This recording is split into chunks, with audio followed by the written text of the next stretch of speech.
तरफ जाऊं क्या होगा? नहीं नहीं नहीं नहीं नहीं नहीं, academically you can speak anything against the judiciary. You cannot talk about the individuals, but you can talk about the judiciary. हाँ, लेकिन मैं आपको judiciary as a institution, it should be the matter of academic discourse, and especially जब judiciary जो है ना has to play a very important role. और हम ये कह रहे हैं कि जुडिशरी सिलेक्शन में एग्जीक्यूटिव का रोल 0 होना चाहिए. जैसे IAS IPS के सिलेक्शन में जो है ना, जो there is no role of executive. नहीं, एग्जीक्यूटिव का रोल तो ना हो वो तो सही मान लिया. नहीं, this should be one of the condition. Collegium system ही खत्म करता है, ठीक है. नहीं, कॉलेजियल छोड़ दीजिए. आई एम सेइंग कि there will be no role of the executive. Legislature और एग्जीक्यूटिव और जुडिशरी 3 स्तंभ हैं, इनको पूर्णतया अलग अलग किया जाए. प्रधानमंत्री जो है ना पार्लियामेंट में नहीं बैठ पाएंगे. He will not hold his office till the pleasure he enjoy majority. No, he will be holding his office for the whole duration of जो है ना, जिसके लिए जो भी प्राइम मिनिस्टर का टेन्योर है, मंत्री का टेन्योर है, उसमें करेंगे. और वो केवल उनका टेन्योर तभी खतरे में जाएगा जब वो ऐसा कोई मिसकंडक्ट करेंगे जो डिस्क्वालिफिकेशन क्लॉज में लिखी होगी. तो वो जो अदरवाइज उनका कोई प्लेजर ऑफ लेजिस्लेचर नहीं रहेगा. लेकिन सर मैं तो बहुत पॉजिटिव रहता हूँ कुछ चीजों को लेकर. और देखो, आपके पॉजिटिव रहने से तो भला होने वाला नहीं है. नहीं, मैं तो मेरा ये मानना है कि कोई चीज एक दिन में नहीं होती, उसके लिए कोशिश करें. नो, आप आई एम सेइंग शुरुआत करते हैं, लोग उसको आगे बढ़ाएंगे पक्का. नहीं, लेकिन हम कोशिश ये ना करें. हम कोशिश ये करें कि क्या हम ऐसी मेट्रोलॉजी से काम कर सकते हैं कि इसके परिणाम हमें 2024 के पहले मिले. जिन लोगों ने गलत कानून बनाए हैं वो हमारे ही वोट से चुने हुए थे. मिस्टर बीजेपी, हमने आपको चुना है, आज आप वो काम करिए. क्यों नहीं कर रहे हैं आप? सर एकदम कोई मतलब आप देखते ना कि छोटी छोटी चीजों में बदलाव होने में कितना बवाल करता है इस देश में. कोई बवाल नहीं है. बवाल हम कटने दे रहे हैं इसलिए कटता है. यदि वो जो है ना लक्ष्मण रेखा को क्रॉस कर रहा है, इस देश का कितना हमने घटिया सिस्टम रखा है कि जो है ना मंत्री के गले के काटने के लिए 50 लाख रुपए की घोषणा करते हैं. थानेदार को जो है ना उसका संज्ञान नहीं लेना चाहिए. सुयो मोटो. नहीं, मैं पूछ रहा हूँ, क्या थाने प्रभारी का कर्तव्य नहीं है कि सुयो मोटो संज्ञान लेके अपराध पंजीबद्ध हो? और यदि उसने अपराध पंजीबद्ध नहीं किया है तो क्या उसे सस्पेंड नहीं होना चाहिए? जिस दिन हम थाना प्रभारी को सुयो मोटो कॉग्निजेंस का वो कर देंगे, उस समय ये सब जो है ना बड़बोले साले दड़वे में घुस जाएंगे. लेकिन थाना प्रभारी भी ये काम ईमानदारी से करेगा कि नहीं करेगा, इसकी क्या गारंटी? तो उसको सस्पेंड कर देंगे. नहीं, वो नहीं करेगा तो उसको सस्पेंड करेंगे ना. देखिए सर, मैं तो जुडिशरी के संबंध में एक चीज जानता हूँ. नहीं, देखो, हमें व्यवस्था के हर पहलू को ठीक करना पड़ेगा.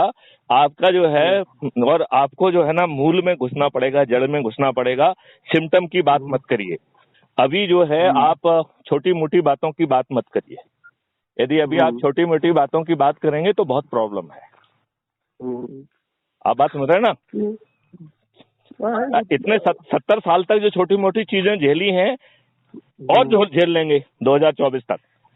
भाजपा से कहें कि तुम मूल चीजें करो, और यदि तुम करोगे तो हम आपको स्तुति गान करेंगे, आपका यशोगान करेंगे, आपको सिर पे बिठाएंगे, आपके फेवर में थाली बजाएंगे, आपके फेवर में दीपक जलाएंगे, आपके फेवर में वीडियो चलाएंगे और खुल्लम खुल्ला आपकी तारीफ करेंगे. ठीक है ना? और 2024 में आपको जिताएंगे भी. यदि आप हमारी बात नहीं मानेंगे तो हम आपको बेबस करेंगे, और बेबस करने के भी हमारे पास फार्मूले हैं. हम उसी तरीके से थाली बजाएंगे, आपका जो दीपक जलाएंगे और आपकी भर्त्सना करते हुए वीडियो चलाएंगे. और यदि हमारे साथ 50 करोड़ या 100 करोड़ लोग जुड़े होंगे तो आपको जो है ना गलियों में घुसोगे और हमारे लोग कहेंगे काले अंग्रेज वापस जाओ. आपकी दरबारों में नहीं जाएंगे, आपकी रैलियों में नहीं आएंगे. चाहे आप टैक्स पेयर की मनी से गाड़ी भेजें, लंच डिनर कराएं और ऊपर से 500 रुपए दें, तो भी तुम्हारे प्रोग्राम में नहीं आएंगे. आपको अपने किसी प्रोग्राम में नहीं बुलाएंगे. आपके दरबार की शोभा नहीं, इनका एक एक दिन काटना मुश्किल हो जाएगा. अच्छा, यदि मान लो ये विवश नहीं होते हैं तो फिर क्राइम फ्री भारत जो है वो भगवान राम जैसा जो है, विनय न माने तो जल्दी जड़ गए 3 दिन बीत, बोले राम सकोप बस भयवन प्रहो न प्रीत. तब फिर क्राइम फ्री भारत पार्टी जो है ना 545 तपस्वियों के साथ पैदा होगी, नेताओं के साथ पैदा नहीं होगी, और इनको बदल देगी. जिसके साथ 100 करोड़ लोग खड़े होंगे, इनकी तो जमानतें जब्त हो जाएंगी. आप मुझे कॉन्सेप्ट नोट भेजिए ना इसका.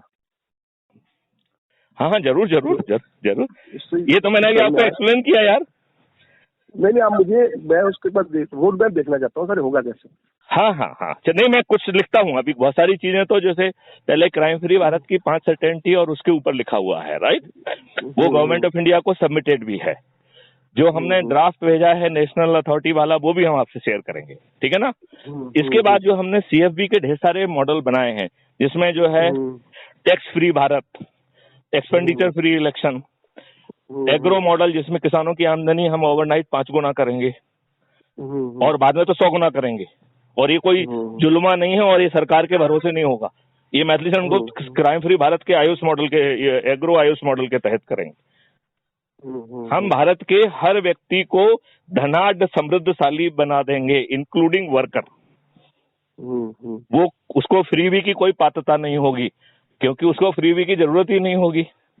जो 2 लाख रुपए महीने कमाएगा, 4 सदस्य उसके होंगे, 50,000 रुपए पर मंथ यदि वो कमाएंगे, जिस परिवार की 2 लाख रुपए पर मंथ की इनकम होगी, वो आपकी फ्रीबी की क्या जरूरत है उसको आपकी? सही बात है। तो समृद्ध भारत को पैदा करें, ये तो समृद्ध लोगों को पैदा नहीं करना चाहते हैं, क्योंकि उन्हें मालूम है कि यदि समृद्ध हो जाएंगे तो ये हमें वोट नहीं देंगे, हम इनके वोट को नहीं खरीद पाएंगे, इन्हें मूर्ख नहीं बना पाएंगे। नहीं सही है सर, इसको आप भेजिए, मेरे को संजय जी से आपके लिए बात करता हूँ, आप वहाँ पे एक अच्छा मंच है वो। चलिए जरूर जरूर जरूर जरूर। हमारा कहना ये है कि हम बातों तक सीमित नहीं करेंगे, we have to come out with the ground response to make it happen. पुडी का जो है ना व्याख्यान नहीं दिया जाता है, पुडी जो का जो मजा है वो खाने में आता है। हाँ क्यों भाई? तो पुडिंग जो है ना वो उसको खाया जाए, टेस्टी बने और लोग उसका एंजॉय करें। भारत जो है समृद्धशाली देश बने, भारत में जो है ना रूल ऑफ लॉ हो, भारत में जो है ना इन अपराधियों का शासन ना हो, और वो उसकी जड़ें वहीं पे है जहां आप कह रहे हो। क्यों? क्योंकि आप आजाद नहीं हुए, आप गुलाम हैं, आपको ट्रांसफर ऑफ पावर हुआ, ट्रांसफर ऑफ पावर उन लोगों को हुआ जो उन्होंने चुने, उन लोगों ने जो है अंग्रेजों के उन्हीं सब नियम कानून को रखा जो आपको अपमानित करने के लिए, शोषित करने के लिए, आपके शोषण करने के लिए, आपके व्यवसाय को नष्ट करने के लिए और अंग्रेजों की इंडस्ट्रीज को चलाने के लिए बनाए गए थे, वो यथावत चल रहे हैं। क्योंकि उनकी मशीनरी लॉर्ड होना चाहिए थी और आप जो है ना उनके गुलाम हैं, तो आज भी आपकी जो है ना ब्यूरोक्रेसी लॉर्ड है और ये गुलाम है। ये अजीब जो है ना ब्यूरोक्रेसी है जहाँ पे बजट के एक्सपेंडिचर का समीक्षा होती है। आपने how effectively you have used budget, ये चीज की कोई बात ही नहीं करता है। बजट यूटिलाइजेशन पे उसको अवार्ड भी दे देंगे, लेकिन भाई साहब आपने कहाँ कचरे में डाला ये तो बता दो जरा। Where is the accountability? दिक्कत ये है कि सबके काम में सब एक दूसरे के काम में दखल दे रहे हैं। जो काम जुडिशरी को करना चाहिए वो ब्यूरोक्रेसी कर रही है, जो ब्यूरोक्रेसी को करना चाहिए वो पॉलिटिशियन कर रहे हैं। तो कहीं वो पूरा आप ये कह रहे हैं कि एक दूसरे का काम कर रहे हैं, हम ये कह रहे हैं कि सब अपने स्वार्थ का काम कर रहे हैं। हाँ, कोई काम कोई किसी दूसरे का काम नहीं कर रहा है, कोई अपनी लाइन बड़ा करने के चक्कर में लगा हुआ है, कोई किस चक्कर में लगा हुआ है। नहीं वही है।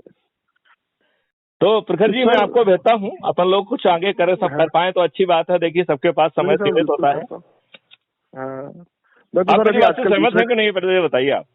नहीं मैं सहमत हूँ, बस मुझे ये है, बस मैं आपत्ति मेरी उस चीज पे है, या विरोध कह लें या उसको मेरा मतभिन्नता कह लें। मैं कह रहा हूँ कि बस आप जो जिस रिजल्ट की उम्मीद जितनी जल्दी कर रहे हैं, मैं थोड़ा उसको लेकर सहमत नहीं हूँ। मैं सोच का व्यक्ति हूँ कि कोई भी चीज तैयार ये तो आपने रिजल्ट निकाल दिया। हम तो ये कह रहे हैं कर्म करो, हम तो रिजल्ट की बात ही नहीं कर रहे हैं। बस वही गीता ने हमको सिखाई नहीं रिजल्ट की बात करो। हाँ। लेकिन काम तो करो। काम ना करने के बहाने मत खोजो कि ये तो हो गई नहीं, नेताओं को ग्राही नहीं होगा, नेता होने ही नहीं देंगे, ये तो ना काम ना करने के बहाने है ना। कर्म किए जा, फल की चिंता मत कर रहे इंसान होना चाहिए। मैं तो कोई इतिहास का विद्यार्थी रहा नहीं, मैंने 10वीं के बाद इतिहास नहीं पढ़ा, लेकिन मैं इतिहास जब पढ़ता हूँ तो मैं एक चीज समझ में आती है मुझे कि ये जो 200-300 साल का जब समय होता है ना, जब इतिहास जब लिखा जाता है तो 4 पन्नों में समेट जाता है। तो कोई 100 साल, 150 साल, 200 साल कोई बहुत बड़ा समय नहीं होता सर। ये आने वाले 500-600 साल बाद इतिहास पढ़ा जा सकता है कि मोदी के चैप्टर जो है वो 4 पेज में खत्म हो जाए। तो ये हम जब कार्य कर रहे हैं तो हमें ये नहीं सोचना कि उसका रिजल्ट हमारे रहते रहते हमको मिल जाएगा। नहीं, लेकिन प्रखर जी आपको ये कहाँ से ऐसा लगा कि हम रिजल्ट की बात कर रहे हैं? नहीं, आपने कहा ना कि 2024 के पहले ये हो जाए या वो हो जाए। नहीं तो देखिए जब आप देखो, जस्ट ए मिनट, जब आप शासन से सकारात्मक संवाद कहेंगे तो उन्हें तो सीमा देंगे ना आप। हाँ, उन्हें तो सीमा देंगे, यदि वो नहीं करेंगे तो उनको बदलेंगे। तो दूसरा करेगा आके। मैं जो चीज महसूस करता हूँ कि जब मैं और भी लोगों से बात करता हूँ, जो भी हमारी विचारधारा के लोग हैं, वो इतने ज्यादा उनको लगता है कि बस एक ही दिन में हिंदू राष्ट्र बन जाए, एक ही दिन में ये सब हो जाए। तो मैं कई बार नहीं, हिंदू राष्ट्र बनने की जरूरत ही नहीं है। हिंदू तो जो इस हिंदुस्तान में रहेगा वो हिंदू है। एक बात बता रहा हूँ, मैं एक बात बता रहा हूँ कि लोग जब जिस तरह की बातें करते हैं, मैं ये चीज सोचता हूँ कि अगर मान लीजिए 1925 में अगर संघ की अच्छा ये बताओ तो क्या जी पुरखत जी, ये बताओ जो 8 सेक्शन का जो है वर्षिप पुलिस एक्ट 1991 है, ये क्या वर्षों में बना? किसी ने सीक्रेटली 8 एक पेज का, जिसमें बहस भी नहीं हुई होगी, यदि आप जाके देखेंगे 1991 में शायद कोई बहस नहीं हुई होगी, बन गया। वक्फ का जो अमेंडमेंट जो है ना, क्या ये वर्षों में बना? इसमें चर्चा भी नहीं हुई होगी, आप देखो जब पार्लियामेंट्री डिबेट में जाके। हाँ, मतलब वैसे मैं जानता नहीं। तो मैं वही कह रहा हूँ कि जहां पर आपके पास लॉजिक है कि हमें समय चाहिए, वहां आपको जितना समय चाहिए वो मिलेगा। यदि आपके पास लॉजिक नहीं है तो फिर आप करिए ना, क्या दिक्कत है भाई? यदि आपके पास कोई लॉजिक नहीं है समय मांगने का, तो फिर क्यों करेंगे आप? यदि आपको ड्राफ्ट की प्रॉब्लम है तो ड्राफ्ट बनाने के लिए सैकड़ों लोगों को लगा दिया जाएगा, वो 3 महीने में आपको फर्स्ट क्लास ड्राफ्ट बना के दे देंगे। तो उसके लिए बेसिकली सर, जो असल जब इस पोजीशन लगाने की बस जो क्रिएट करना पड़ेगा ना सोसाइटी में, असली समय उस चीज को लेकर लगता है। मैं यही कह रहा हूं कि आप सरकार से संवाद ही मत करिए, सरकार को कोई प्रपोजल मत भेजिए। देखिए, मैं तो ये कह रहा हूं कि कोरोना वायरस नींबू के रस से मर रहा है, ये रिसर्च मैथिली शरण गुप्त ने खुद की है। 4 पत्र जो है ना माननीय प्रधानमंत्री जी को लिखे, उन्होंने तो नहीं सुना, तो क्यों लिखना? उन्हें तो सुनना नहीं है। भाई, जब मैंने रिसर्च किया है, 536 आपके मीडिया के बहुत सारे लोग हमने ठीक किए, जिनका जो है ना ऑक्सीजन लेवल, एक को छोटा कर दो, एक को बड़ा करो, एक को एकदम छोटा कर दो। उसमें जो लोग हैं वो मीडिया के ढेर सारे लोग हैं, जिनके ऑक्सीजन लेवल किसी के जो है ना 53 था, किसी का 55 था। उनके ऑडियो वीडियो मैंने जारी किए हैं। तो क्लिनिकल ट्रायल भी है, साइंटिफिक ट्रायल वो भी किया है, और ये 4 पत्र जो है प्रधानमंत्री जी को लिखे। लेकिन अच्छी बात तो किसी को सुनना नहीं है, बिकॉज हर कोई किसी ना किसी लॉबी के में अधीन है। फार्मास्यूटिकल लॉबी बहुत पावरफुल है। अरे भाई, देश पावरफुल हो ना, आप क्यों इन लॉबियों के जो है ना अधीन काम कर रहे हैं? हमने ऐसा वीक प्रधानमंत्री 56 इंच का जो ना सीने वाला प्रधानमंत्री दिया है, आई प्रिज्यूम के वो जो है ना, और वो कहता है कि साहब मुझे इतना रिस्क है। क्यों रिस्क है? आपको इतना सारा प्रोटेक्शन मिला है, क्या रिस्क है? क्यों रिस्क है? आपको लज्जा नहीं आती है? ये प्रधानमंत्री कहते हैं कि आपको अपनी जिंदगी का रिस्क है, जिसकी सुरक्षा के लिए जो है ना ब्लू बुक से लेकर हर चीज बनी है। आप आम आदमी के दिल में जो है ना डर पैदा करना चाहते हैं। नहीं, ये लज्जा का विषय नहीं है कि देश के प्रधानमंत्री कहे कि मेरी जिंदगी दूभर कर देंगे। इतने डरपोक प्राणी हैं आप, या 56 इंच के सीना वाले प्राणी हैं आप? वही है कि नहीं, मैं इस क्वेश्चन में आपसे पूछ रहा हूँ, क्या माननीय प्रधानमंत्री जी को ये शब्द कहना चाहिए जिससे डर पैदा होता है? हा? बिल्कुल नहीं कहना चाहिए। आपके लिए इतनी बड़ी जो ना फौज लगी हुई है, करोड़ों का खर्च हो रहा है, आप सुरक्षित महसूस नहीं कर रहे तो हम क्या करेंगे सर? नहीं तो फिर इसका मतलब है कि आप डर कारज कर रहे हो कि भैया देखो मैं जो है ना डरपोक हूँ, तो तुम साले अपने आप को महा डरपोक बनो, नहीं तो साले मर जाओगे। तो यही कहना चाहते हो ना? नहीं, आप यही कहना चाहते हैं कि कदमे सोचो। वही है, सार यही है बात का। हाँ, मतलब अदरवाइज देश का प्रधानमंत्री जिसके पास इतनी सुरक्षा है, उसे लज्जा आना चाहिए ये बात कहने के लिए कि मुझे डर लगता है, ये मुझे कच्चा खा जाएंगे। साला किसमें हिम्मत है कि हमारे देश के प्रधानमंत्री को कच्चा खा जाए? साले ऐसे उसको हम कच्चा खा जाएंगे। अरे कोई हवाई बात नहीं कह रहे हैं। कश्मीर में काम किया है, वी हैव जो है ना इन्वेंटेड सिस्टम। हमने अपने सिस्टम बना के जो है ना टेररिस्ट से लड़ा है। आर्मी जो है ना आंखें खुली आंखों से देखती थी मैथिली शरण नाम का अजीब प्राणी कहाँ से आ गया है जो टेक्नोलॉजी भी खुद बनाता है। आप कब रहते कश्मीर में? 2007 से 2009 के बीच में। 9 के बीच में, अच्छा। या मतलब उस समय रहे आप जब आजाद थे सीएम, या ये थे गुलाम नबी आजाद थे? हाँ, वो टाइम भी ठीक था वो कश्मीर के लिए। अरे तूती बोलती थी जो है ना, इनके झाला टेररिस्ट बना और हमने उसको इलिमिनेट किया। 15 दिन में हम इस टेररिस्ट को मार देते थे। इतना पावरफुल नेटवर्क था हमारा। तो हमको हवाई बात नहीं कर रहे, हम तो नहीं कर रहे। हमारी पत्नी कहती थी कि जो हमारा पति जो है ना सिंगल पीस में वापस आ गई, ये हमारे लिए बड़ी बात है। लेकिन हमने तो नहीं कहा कि मैं डर रहा हूँ। हाँ, वही चीज है ना। आप जिस प्रोफेशन को चुनते हैं ना, कई बार मैं न्यूज चैनल में सर जब मैं काम करता था तो मेरे जूनियर होते थे, उनको दिवाली के दिन जब हम बुलाते थे काम के लिए, होली के दिन, तो बड़ा दुखी होता था, अरे सर दिवाली भी देखो ऑफिस में। मैंने यार तुमने जब ये प्रोफेशन चुना था तो तुमको इसके प्लस और माइनस मालूम होने चाहिए थे ना। अगर तुम जब जर्नलिज्म में आए हो, 365 दिन 24 घंटे कोई चैनल चलता है तो दिवाली के दिन भी काम करना पड़ेगा, होली के दिन भी काम करना पड़ेगा। मतलब पुलिस भी लगी रहती है होली के दिन, अगर होली के दिन पुलिस छुट्टी ले ले तो पूरा सिस्टम ही बढ़ जाए। प्रखर जी, आपको जान के ताज्जुब होगा कि जब मैं मिसेज गुप्ता को देखने गया तो मैंने उनसे क्या शर्त रखी थी, बताऊं आपको अच्छा लगेगा जान के। मैंने उनसे कहा था कि ऐसे हालात हो सकते हैं कि आपकी बिटिया की शादी या बेटे की शादी हो रही है और मुझे अपने कर्तव्य में जाना होगा। क्या तुम अकेले इस जिम्मेवारी को निर्वहन करने के लिए मानसिक रूप से तैयार हो? अब आपने जब नेतागिरी चुनी, आपने जब देश का प्रधानमंत्री बनना तय किया तो आपको मालूम था कि ये सब चीजें होती हैं, होंगी आपके साथ। तो नहीं, देखिए आप देश के प्रधानमंत्री हैं। कनपट्टी पे पिस्तौल लगाकर तो किसी को प्रोफेशन चुनने के लिए नहीं भेजा ना किसी ने, कि भाई सर आपको आईपीएस ही बनना था, मुझे जर्नलिस्ट ही बनना था, इनको नेता ही बनना था। जो आप जिस प्रोफेशन में गए। मैं आपको ये कह रहा हूँ, देश के प्रधानमंत्री को कि ये हमें कच्चा खा जाएंगे, ये देश को कमजोर साबित करने का स्टेटमेंट नहीं है। बिल्कुल। मतलब हमारा देश इतना बौना है कि हमारे प्रधानमंत्री को कोई भी कच्चा खा जाएगा। अरे साले को फाड़ के दो कर देंगे। हमारे देश के प्रधानमंत्री की तरफ आंख उठा के तो देख ले, फाड़ देंगे साले को।